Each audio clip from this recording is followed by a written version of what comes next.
Glimpses of India, a baker from Goa summary in Hindi. कहानी हमें उस समय वापस ले जाती है जब पुर्तगाली गोवा पर शासन करते थे। वे अपने ब्रैग के लिए बेहद प्रसिद्ध थे। कथाकार अक्सर अपने बुजुर्गों को उन अच्छे पुराने दिनों के बारे में सोचते हुए पाता है और उन्हें बताता है कि प्रसिद्ध ब्रैग उस समय से पहले है जब पुर्तगाली गोवा पर शासन करते थे। वे अतीत पर विचार करते हैं और उन्हें बताते हैं कि हालांकि पुर्तगालियों ने गोवा छोड़ दिया है, लेकिन रोटी की रोटी अभी भी मौजूद है। यदि मूल नहीं है तो उनकी विरासत उनके बेटों द्वारा जारी रखी जा रही है। बेकर्स को अभी भी पैडर्स के रूप में संदर्भित किया जा रहा है। बेकिंग के बारे में सब कुछ अभी भी वही है, उन लोगों से लेकर जो रोटी की रोटियों को ढालते हैं, उन भट्टियों को जो समय की दरारें से बची हैं। उनके आने की आवाज़ और उनकी बांस की छड़ी की थाप अब भी पुराने ज़माने की तरह सुनी जा सकती है।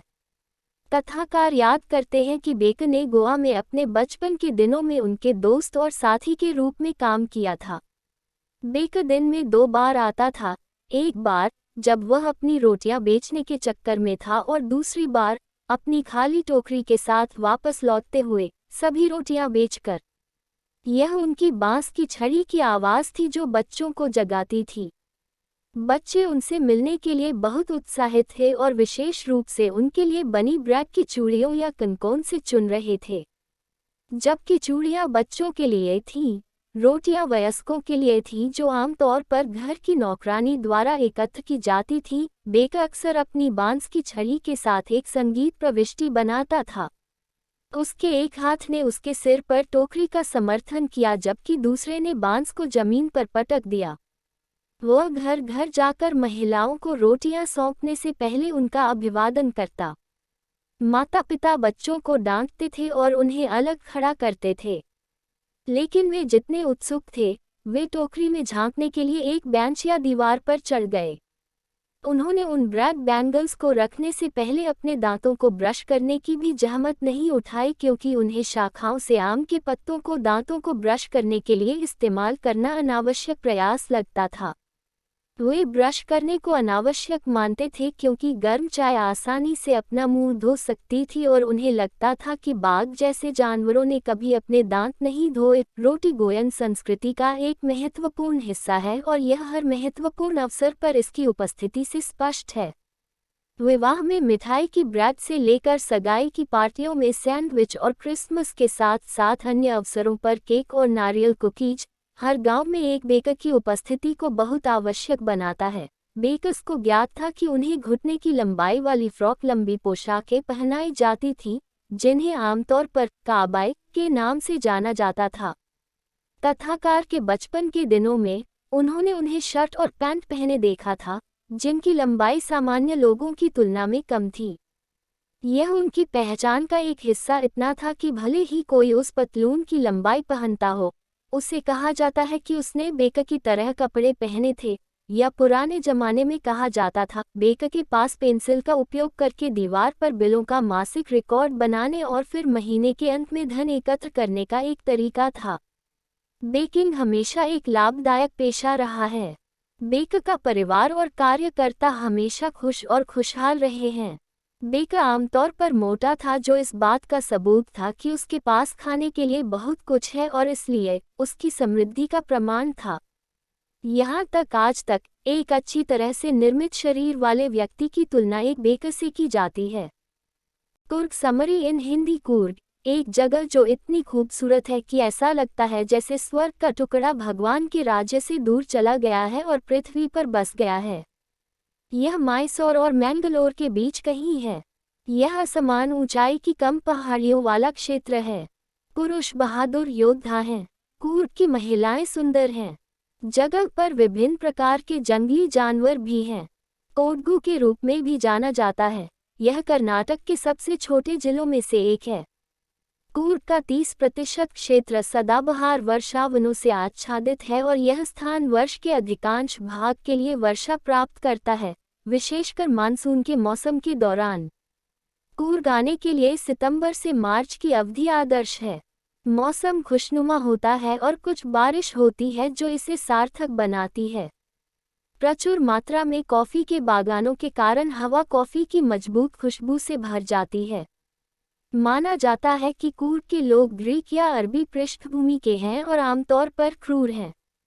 यह सिद्धांत उनके ड्रेसिंग स्टाइल के कारण अस्तित्व में आया। उन्हें आमतौर पर किराएदार कमर बेल्ट के साथ लंबे और काले कोट पहने हुए देखा जाता है, जिन्हें कुप्पिया के नाम से जाना जाता है। कुप्पिया अरब और कुर्दों द्वारा पहने जाने वाले कफिया के समान है। यह भी अफवाह है कि सिकंदर की सेना के कुछ लोग अपने वतन नहीं लौट पाए और इसलिए दक्षिण से लौटते समय यहाँ बस गए। कूर्ग के लोग एक दूसरे से शादी करते हैं और उनकी संस्कृतियों के साथ साथ रीति रिवाज भी हिंदुओं द्वारा पालन किए जाने वाले लोगों से बहुत अलग हैं। लोग बहुत स्वागत करते हैं और प्रकृति में गर्म हैं। वे हमेशा अपने पूर्वजों की कहानियों के साथ मनोरंजन के लिए तैयार रहते हैं। उन्हें स्वतंत्र, क्रूर और बहादुर के रूप में जाना जाता है, जो इस तथ्य से स्पष्ट है कि भारतीय सेना में कूर्ग रेजिमेंट को बहादुरी के लिए अधिकतम संख्या में पुरस्कार मिले हैं। जनरल करियप्पा नाम के भारतीय सेना के पहले प्रमुख कूर्ग के थे। इसके अलावा ये एकमात्र ऐसे लोग हैं जिन्हें आग्नेयास्त्रों को स्वतंत्र रूप से दूसरों के विपरीत ले जाने की अनुमति है, जिन्हें लाइसेंस की आवश्यकता है। इससे पता चलता है कि कूर्गिस विश्वसनीय भी हैं। कूर्ग के सदाबहार जंगल और पहाड़ियाँ दक्षिण भारत की एक प्रमुख नदी कावेरी नदी को पानी प्रदान करती हैं। मासिरा नामक एक बड़ी ताजे पानी की मछली इन पानी में पाई जाती है और पक्षियों द्वारा देखी जाती है।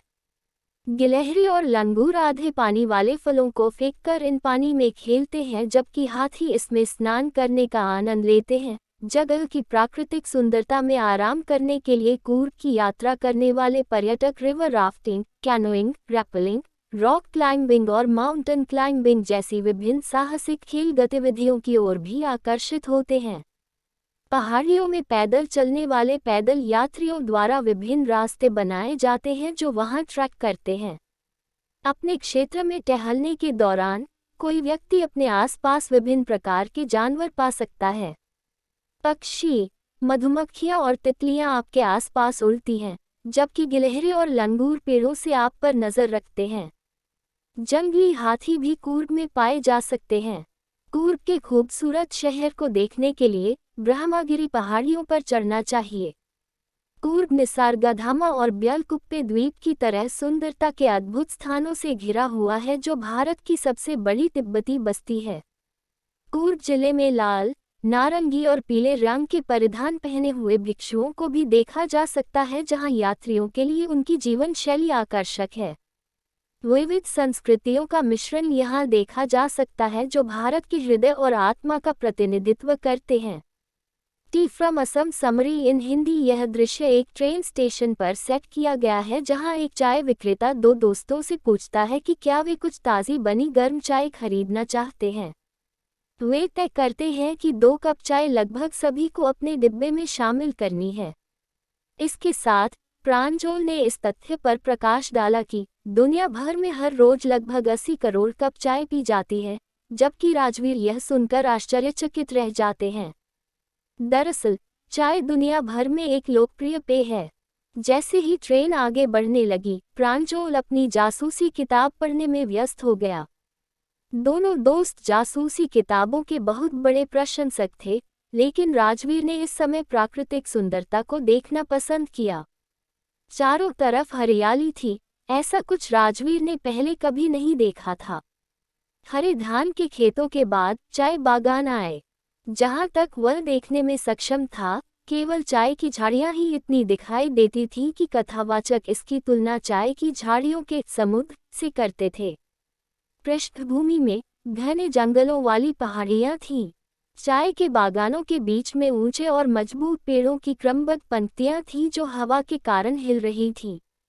यह एक अद्भुत दृश्य था। जैसे जैसे ट्रेन आगे बढ़ रही थी, अगले राजवीर ने देखा कि एक बदसूरत दिखने वाली इमारत थी, जिसमें से धुआं निकल रहा था। यह एक चाय का बाग था। राजवीर उत्साहित हो गए, लेकिन प्रांजल, जिन्होंने बचपन में यह सब देखा था, उनके दोस्त के उत्साह के स्तर से मेल नहीं खाते थे। प्रांजल ने उन्हें बताया कि वे असम में प्रवेश कर चुके हैं, जिसे चाय देश के रूप में जाना जाता है। राज्य में दुनिया में सबसे अधिक चाय बागान हैं।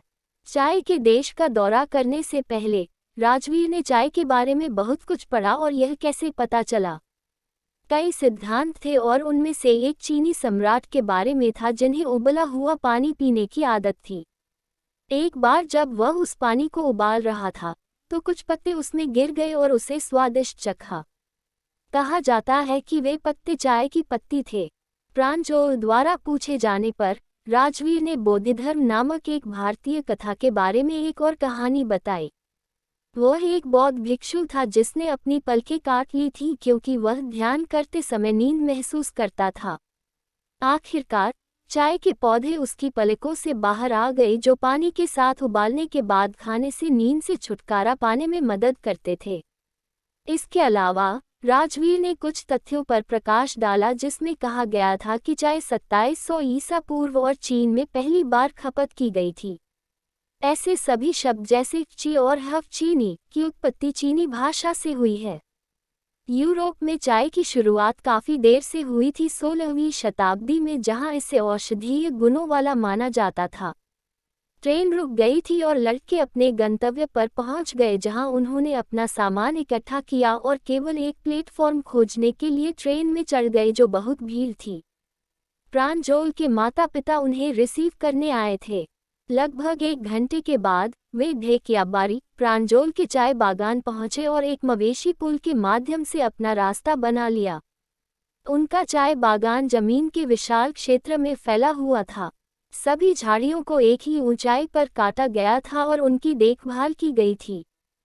खेतों पर चाय की थैलियों को एक एप्रन पहने और बांस की टोकरियों को ले जाते हुए देखा गया था ताकि ताज़े अंकुरित पत्तों को डुबोया जा सके।